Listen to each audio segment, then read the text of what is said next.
Assalamualaikum warahmatullahi wabarakatuh. Waalaikumsalam warahmatullahi wabarakatuh.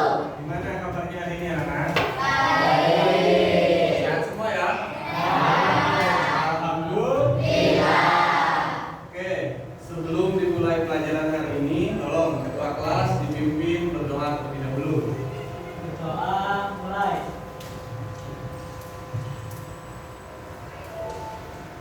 Berdoa selesai. Berdiri. Bersiap. Memberi salam. Assalamualaikum warahmatullahi wabarakatuh. Waalaikumsalam warahmatullahi wabarakatuh. Oke, sebelum mulai materi, saya ingin tahu apakah kalian masuk semua atau enggak? Ya, dari dulu ya. Adina Zahra, masuk enggak? Hadir. Hadir. Apaan, Marian? Saya, Pak. Hadir. Ardio. Saya. Hadir. Niatul Amalia. Hadir. Talita. Talita Zabila. Oke, hadir. Jangan masuk satu orang ya. Oke, anak-anak. Oke, anak-anak ya. Materi hari ini adalah kaidah teks persuasi. Ada yang sudah tahu belum? Belum. Agar dapat membuat teks persuasi yang efektif, penting untuk memperhatikan struktur dan kaidah tertentu. Ya. Pendahuluan, argumen, terus penutup. Oke. Pendahuluan bisa dibacakan? Ya. Pendahuluan. Pada bagian pendahuluan penulis harus memperkenalkan topik yang akan dibahas secara singkat dan menarik perhatian pembaca. Pendahuluan juga harus menyatakan tesis atau pernyataan utama yang akan diargumentasikan. Contohnya jika topiknya adalah pentingnya menjaga lingkungan, pendahuluan bisa dimulai dengan fakta mengkhawatirkan tentang kerusakan lingkungan dan diakhiri dengan pernyataan bahwa tindakan menjaga lingkungan sangat diperlukan. Ya, jadi ternyata pendahuluan itu harus menyatakan materi tesis, pernyataan utama yang akan diargumentasikan. Ya, jadi itu ada termasuk ke pendahuluan. Coba argumennya apa?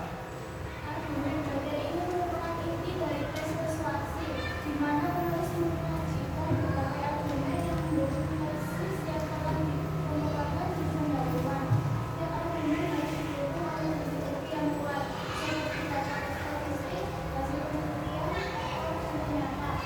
Argumen juga harus disusun secara logis dan sistematis. Dari yang paling tua dimainkan nama atau sebaliknya. Hal ini dapat mengikuti alur pemikiran penulis yang mudah. Oke, argumen tadi dibuktikan dengan bukti-bukti yang kuat, didukung seperti dari data statistik. Ya, terus penutup, siapa yang membantu bacakan penutup? Ya, silakan. Penutup, bagi penutup berfungsi untuk merangkum kembali argumen-argumen yang telah disampaikan dan memperkuat tesis yang diusul. Penutup juga bisa menambahkan ajakan atau himbauan kepada pembaca untuk mengambil tindakan atau mengubah pandangan mereka sesuai dengan yang dilakukan. Penutup harus ditulis dengan kuat dan meyakinkan sehingga menjaga pesan yang mendalam pada pembaca. Oke, itu ada penutup ya. Kaidah-kaidah ya, di sini ya. Kaidah-kaidah yang perlu diperhatikan dalam teks persuasi meliputi penggunaan bahasa yang jelas dan persuasi, menjaga konsistensi dalam penyampaian argumen, memperhatikan etika dalam berargumen, seperti tidak menyebarkan informasi yang tidak benar atau menyerang pihak-pihak lain secara personal, dengan memperhatikan struktur dan kaidah tersebut. Teks persuasi yang dibuat akan lebih efektif dalam mencapai tujuannya. Seperti itu ya. Jadi kalau kalian bikin teksnya yang bertolak belakang dengan kaidah-kaidah persuasi, bagi kalian untuk menyalahgunakan, ya, tidak sesuai. Ya. Jadi apa yang dimaksud dengan kaidah-kaidah itu perlu diperhatikan dalam teks persuasi, jadi penggunaan bahasa. Jadi bahasanya, penggunaan katanya yang bagus, yang baik. Contohnya, misalkan kalian ketika ada teman sedang makan, kalian akan ditanya apa? Kamu makan apa? Ya, bukan dengan kata-kata yang lain, ya. Contohnya kurang baik, ya. Itu nggak boleh. Jadi dilihat dari kaidah-kaidah itu tadi, bahasanya harus sesuai. Yang menjaga, misalkan kalian mau ngajak sholat, ayo kita sholat bareng-bareng, bukan. Kalau biasanya kan kalian sholat, itu bukan ajakan yang sesuai, ya. Jadi coba disampaikan dengan baik. Ayo waktunya sudah sholat duha berjamaah, ayo kita sholat duha berjamaah, ya. Kok lemes gitu ya? Coba ini dulu, kita ice breaking dulu, ya. Seperti biasa biar gak lemes kayak gini, ya. Siap? Tepuk semangat.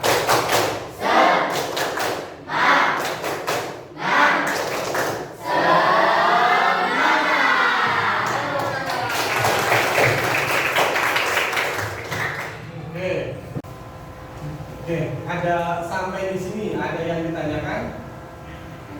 Ya? Mengenai pendahuluan. Ya, pendahuluan ya. Gimana? Pendahuluan itu memakai topik di atas slide. Untuk topiknya ya, oke. Topiknya bebas, nanti kalian yang bikin topiknya apa? Misalkan kan seperti yang tadi Bapak contohkan di sini tentang lingkungan. Nanti berarti ya bisa dimulai dengan mengkhawatirkan tentang kerusakan lingkungan. Itu tadi tentang lingkungan. Nah sekarang kamu bikin topiknya tentang sekolah, ya. Nah sekolah. Jadi kamu sekarang posisi nanti di situ kamu bisa menyampaikan tentang kegiatan di sekolah. Contohnya, di kegiatan, karena di sini tadi topiknya ya tentang lingkungan dan kamu tentang sekolah, kegiatan di SMP Mariam ini apa saja gitu ya. Keseruannya misalkan gitu ya, keseruannya di SMP Mariam itu apa saja. Nanti bisa kamu sampaikan di situ. Ya, yang penting nanti mengikuti dari alurnya yang sudah dibuat ini, ya sesuai. Jadi tidak keluar dari topiknya. Berarti kamu kalau buat tentang sekolahan, berarti tentang SMP Mariam ya, berarti alurnya mengikuti ke sana. Bukan berarti bikin topiknya di SMP di sekolah ya, di SMP, tiba-tiba kamu bikin alurnya ke pasar misalkan. Nah itu nggak sesuai, ya. Jelas Habibah? Oke, ada lagi yang ditanyakan? Oke, Zaki. Argumen. Ya. Apa argumen itu harus mengikuti alur dari dari apa pendahuluan? ya. Jadi apakah alurnya? Ya, nah di sini kan sudah tadi ini ya disampaikan bagian. Ya, ini merupakan inti dari teks persuasi di mana penulis ya menyajikan berbagai argumen yang mendukung tesis yang telah dikemukakan pendahuluan. Contohnya tadi dikemukakan yang disampaikan Habibah ya, yaitu pendahuluannya apakah tentang sekolah. Berarti inti dari teks persuasi di sini nanti tentang argumennya tentang sekolah. Gitu. Jadi ini berkesinambungan. Ya. Jadi setiap argumen harus didukung oleh bukti-bukti yang kuat, seperti data statistik, hasil penelitian atau contoh nyatanya. Jadi nanti argumennya kalau makanya di awal harus diputuskan terlebih dahulu pendahuluannya apa, topiknya apa ya. Topiknya apa di pendahuluan itu. Setelah topiknya kamu jelas, pahami, bisa kamu masuk ke argumentasinya ya. Tadi tentang sekolah berarti intinya ada di sekolah. Tidak melewati atau keluar dari alur tentang sekolah ya. Jadi kita bisa pertimbangkan lagi, apakah kita tentang ekstrakurikuler bisa masuk itu ke sekolah ya kan, kegiatan sekolah, pengajian yang ada di sekolah itu masih masih masuk dalam lingkungan sekolah, lingkup sekolah, ya. Jadi itu yang argumen. Oke. Jadi setelah dari argumen baru ke berfungsi ini berfungsi untuk merangkum kembali argumen yang telah disampaikan dan memperkuat tesis yang diusul. Ya. Jadi tesis yang diusulkan di mana? Ya sudah di sini. Ya, argumen lagi. Oke. Jelas? Ada lagi yang ditanyakan? Sudah? Oke. Ya, kalau memang sudah jelas, ya. Nanti kita di pertemuan berikutnya kita bikin teks argumentasinya, ya, bukan teks persuasinya yang sesuai dengan. Nanti kita buatkan kelompok, ya. Seperti kemarin kita buat kelompok. Nah, kalau kemarin saat ada 4 kelompok, dan kalau nanti kita buat satu kelompok ada 3 orang. Ya. Jadi kita bikin 3 kelompok 3 orang. Oke, jelas? Ya. Jadi untuk materi hari ini ya mungkin cukup sampai di sini ya. Jadi akan kita lanjutkan pada pertemuan berikutnya ya. Jadi tolong dipahami, dipelajari ya, jangan sampai ada hal-hal yang kalian tidak paham, tidak tahu. Jadi nanti ketika memang kalian tidak tahu, tidak memahami hal itu ya, disampaikan ketika kita pertemuan berikutnya. Oh, dicatat, oh pemahaman ini saya tidak tahu, saya tidak paham di sini. Penjelasannya yang ini kurang lengkap. Ada tugas ini bisa ditanyakan di pertemuan kita berikutnya. Ya, apapun yang ini insya Allah akan saya sampaikan dengan lebih baik lagi. Ya, jadi kalau memang kalian sudah paham semua, saya ucapkan terima kasih ya. Saya akhiri. Wassalamualaikum warahmatullahi wabarakatuh.